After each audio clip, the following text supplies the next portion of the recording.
রাখি বন্ধন উৎসব কর্মসূচি আগরতলার মুখ্যমন্ত্রীর সরকারি বাসভবনে সোমবার বোনেরা রাজ্যের মুখ্যমন্ত্রীকে রাখি পরিয়ে সুস্বাস্থ্য ও দীর্ঘায়ু কামনা করলেন। উপস্থিত ছিলেন কলেজের ছাত্রছাত্রীরা এবং আগরতলা পুর নিগমের কর্পোরেটর সহ মহিলা মোর্চা সদস্যরা। এদিন রাখি গ্রহণ করে মুখ্যমন্ত্রী ডক্টর মানিক সাহা মা বোনেদের প্রতিও শুভেচ্ছা জানান।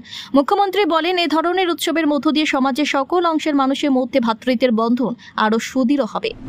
আমরা অনেক সময় ভুলে যাই, আমরা ঘর থেকেও যখন বের হই আমরা মনে করি যে ওরা শুধু ঘরের কাজেই থাকবে, তো বাইরেও বেরোতে হয়। আজকাল তো মেয়েরা বিভিন্ন ওয়ার্ক প্লেসেও কাজ করছে, তো যেরকম অবস্থা চারিদিকে দেখি এখন, ওদের সম্পর্কে আমাদের নিরাপত্তার বিষয়টাও কিন্তু আমাদের চিন্তা করতে হবে। তো আমি আজকে ওরা এসছে, আমি অত্যন্ত খুশি এতগুলো বোন এখানে এসছে, তো ওরা যেন ভালো থাকে।